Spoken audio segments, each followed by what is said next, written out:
Fake media. Kakati obudde bumpeddeko nsaba ompa abantu basatu abasinza okukolera obulungi basatu abaganye otandika ku namba 3 namba 2 and the best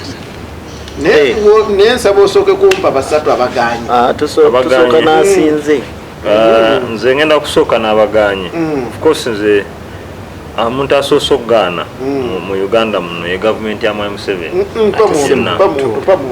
kale kanjogere nti President Museveni kuba yagikulira owokubiri mu kugaana okutambuza emirimu gy'eggwanga of course ye speaker wa parliament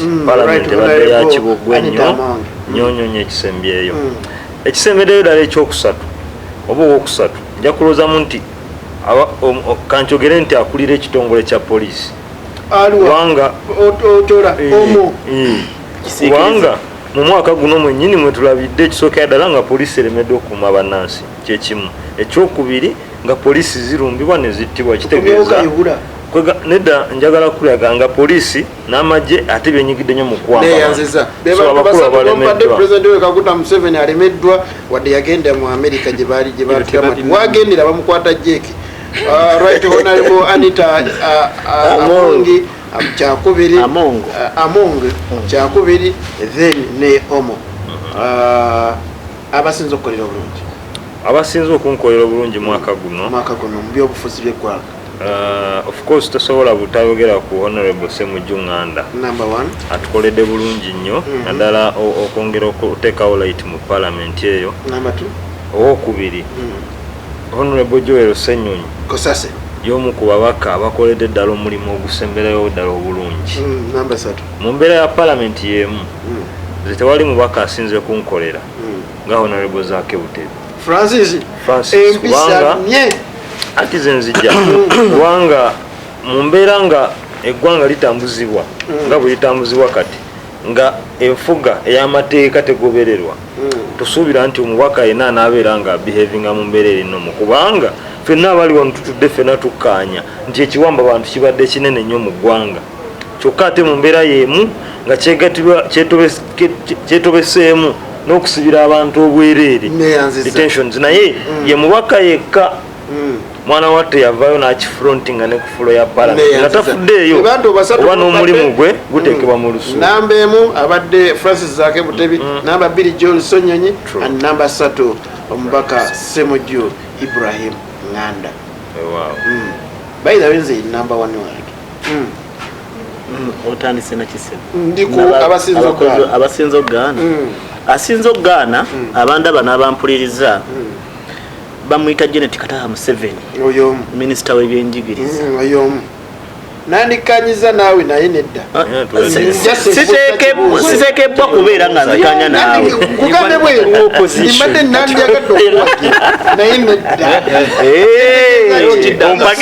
kitegeeza nti ampagidde buli omu ensonga moderator omuntu abadde owokubiri bamuyita Rebecca Kadaga eyali speaker wa parliament minisita owokusatu owokubiri owa ssaaba minisita ate nga yakwasaganya emirimu za East Africa omuntu owokusatu ye mumyuka wa ssaaba minisita owokusatu Haji Moses nga mulwadde si nsonga oba mulamu oba mufu ye mulamu omukulu oyo agundi Moses Ali n'emirimu agikola be basinze okukola obubi ennyo ate nga be babadde basuubirwa okukola n'amaanyi ennyo badde minisita wa education by the mubaddemu nnyo okubba ebibuuzo n'ebivuyo emirala tolina credit gy'omuwa alina ofiisi ez'amaanyi bbiri sokolabe ovanga ne ku muntu ajja omwaka gwa covid negujja negudobonkanya entambula ya terms mu masomero naye ate nekituuka nekiddawo abazadde n'abakolera ki ng'ogaddewo amasomero abazadde n'obakolera ki nga bamaze osasula school fees ku ssomero eriye wali okusinziira ku Ogabe Kataha Museveni akutte ekisooka yasinze okukola obubi akutte okukola obubi Rebecca ayitwala Kadaga yasinze okuba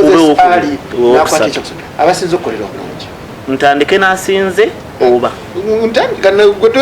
asinze okunkolera obulungi ye mubaka wa parliament owakira municipality Ibrahim Semujungana namba 2 owokubiri kyamazima lead of opposition mpuuga ono yavuddeyo n'agamba nti abaagala ekifo kyange owokusatu Medad Lubega Sseggona akali amaggwa nja kutegeeza nti n'ombaka w'e Butambala yadde mu constituency ye ayirayo ebizibu nasayi basatu akoze bulungi nkyagala bakatebe nasayi basatu Medad Sseggona akoze Medad Lubega Sseggona asigiddwa nnyo emirundi mingi asigiddwa nnyo emirundi mingi nga leader of opposition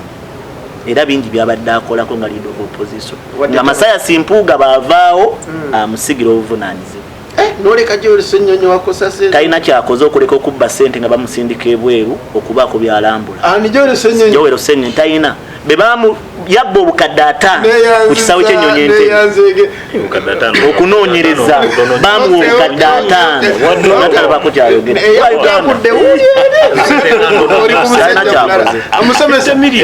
bamuwaata aleke kubako n'omwezi teguwera obudde bugenzeeko tebulanyanguwa tugambye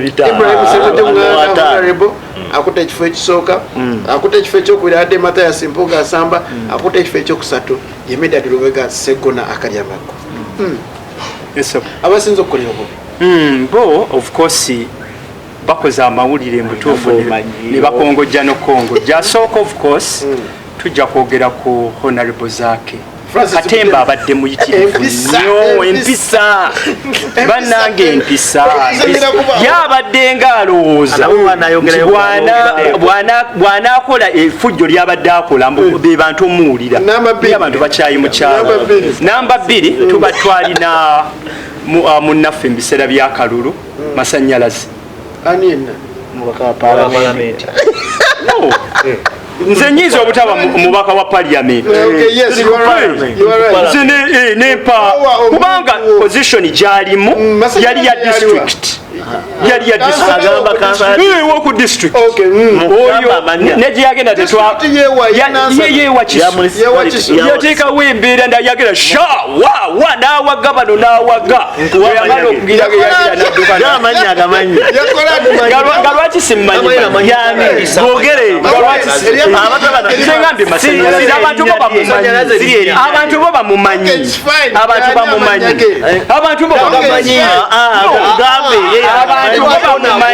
abantu bo bamumanyi nze ngambye masannyalaze tugende ku mulala deputy mayor gyaliwo ate oli munnanuupu ate ono deputy mayor sibu masannyalaze sijja mwogera olaba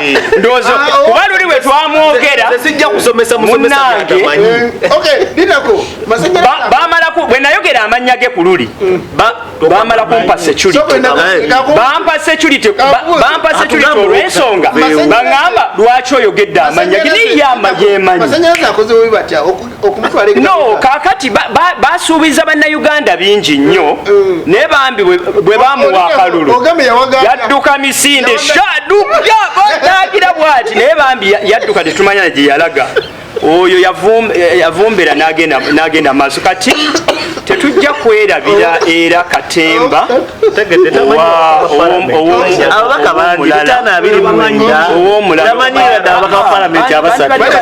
bandibadde baleka n'enjogera leader of opposition LOP Katemba abadde mungi ndowooza abaddewo omubisi n'omukalu nga wabeerawo walabikanga omubisi ate walabikanga omuki ng'omukalu bitusobedde nnyo abantu bo namba emu ekyamazima oneerabisa ne namba emu of course Zaake netugenda ku masannyalaze naye amasannyalaze kyongereko nti kansala wa district ebirala bannayuganda temulisa nnyo nnyo nga bano ate we give respect mukulembeze of course am ruling party mu NRM no kati of course mwe muli omusana nkulaba ndaba omusana mwe muli omusana abalala simanye kizikiza kingi nambe mu his excellency Yoweri Kaguta Museveni real akoze bwe tubanga sincerely speaking webeeranga graph agitopingidde ddala namba 2 of course prime minister waffe really akoze nnyo wonna wonna wabadde service delivery ng'egaanyi abadde ayingirawo nayiwawo omubiri namba 3 bangi ne kati kandeeta omusumba wa Lubagamirako Center Robert Kayanja ng'embeera Kalamojja etabuse he has brought hope for Kalamojja alese hope for Kalamojja Pastor Robert Kayanja with due respect weebale kola mulimu kuba Kalamojja sincerely speaking akoze nnyo sije nsabira naye ekirungi nkiraba nambemu wabadde his excellency Yoweri Kaguta Museveni the man visionary leader then number 2 of course abadde prime minister wa Uganda then number 3 nabira omusumba Kayanja sincerely speaking akoze deputy mayor Efik Media. Akyaliko okola kyamannyo ddala Efik Media ndine deputy mayor. Abasinze okukolera obubi. Basatu. Obudde bane butugenzeeko nsaba tukozesa dakika emu. Of course ekizibu kya ggwanga kino ffenna tukimanyi. Sijja kwawukana nnyo kubalambye. Vulugu yenna gwe tulaba mu ggwanga akoleddwa President Yoweri Kaguta Museveni. So ndowooza yasinze okupafominga obubi mu ggwanga lino. Asinze okupafominga obubi owokubiri tulabye engeri palamenti gyetategeerekese ndowooza ku palamenti zonna zetubadde nazo so speaker wa palamenti abadde mubi nnyo owokusatu ndi munnabyanjigiriza maama Janet Kadaha Museveni namuyiseko maama namwebaziza ne lulinga njogera olw'okudibaga ebyenjigiriza so nambemu omukolo obadde president Yoweri Kaguta Museveni eyagenda mu America ne batamukwata jeke naswekinga neddiiro kyogere buwumbi abadde right honorable Anita Amongi namba 3 Janet Kadaha Museveni family tujimazeeyo ko oyita maama bebadibaza eggwanga bwe tudda ku bakozi obulungi sijja kulekayo omubaka wange Joel Senyo atukoze bulungi akutta abantu abatadde ku nninga era bingi bye twali tetumanyi mu palamenti awo naye twatandika okubimanya owokubiri ye mubaka wange omukyala owa Wakiso district Bet Ethel Naluyima bayita omukyalo bita abantu tebamujizira nti amutegeera bulungi naye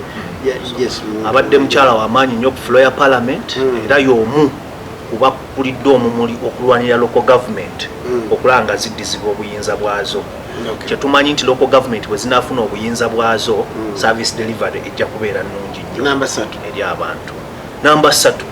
ye muzira waffe Honorable Francis Zake agezezzaako okuyimirira ku floor ya parliament n'aleeta ensonga ddala ezirumira ddala omuntu wa wansi mabega wa Zake awo Shabimalenda ajjawo tajjawo musabirawo so kati abantu bo ye Honorable Senyonyi then namba 2 abadde Naluyima then namba 3 abadde Francis Mutebe. Yes, Councillor Kavulu. Aso moderator neyanze. Abasinze okukolera obubi. Nkunyingi muwada onalebo. Yes, okukola obubi. Okola obulungi. Ndi abakozi obubi. Asokese bonna abakozi obulungi. Okay, sina bulungi. Olw'ensonga buli ensonga ebadde ekwatagana ku mwana wa Nuhu. Abadde ayiwawo omubiri. Ddala nga ziri bweru. Abatakoledde eggwanga. Ku saidi Shamim Marende ng'omukyala buli abadde akwatibwa nga abadde ayiwawo omubiri owokusatu siyinza kubuusa principal Robert abaana baali balemedde ebweru nayiwawo omubiri enjala eri ekalamujja nayiwawo omubiri embeera yonna principal atukulembedde bulungi bawasiti bange sijja sebo kubuusa maaso abudu kantuutu ku saidi ya disciplinary eyo atakutte bulungi ekintu ekyo taye tatabadde nnyo na mugongo guli tugamba nti naye kantuutu omujjukiro wa kosase kantuutu si yakwata abasajja ba sebo kosase gyogerako ekulemberwa jolo Ssennyonyi anti yaliko naye tugamba 222 sebo tugamba 222 ku saidi eyo tampafomingidde bulungi kiyinza kwewala kutayogera ku MP wange owekawempe Bashiri Mbazira wadde wa Nuupu naye abuze nnyo mu kitundu kye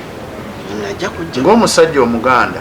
Katikkiro tansaavinze bulungi mu biseera kabaka wange watabeeredde bulungi Charles Peter Mayiga tansaavingidde bulungi obadde oyagala akola atya amusiiga akazigo si kumusiiga akazigo embeera gye yaleetamu engeri y'okubalaatira mu bulwadde nti ate alajje ate biki ng'olabira ddala yali ateekawo mbeera tumusajja agende wabweru kyataakola kusaidi ng'omuganda awo saasimba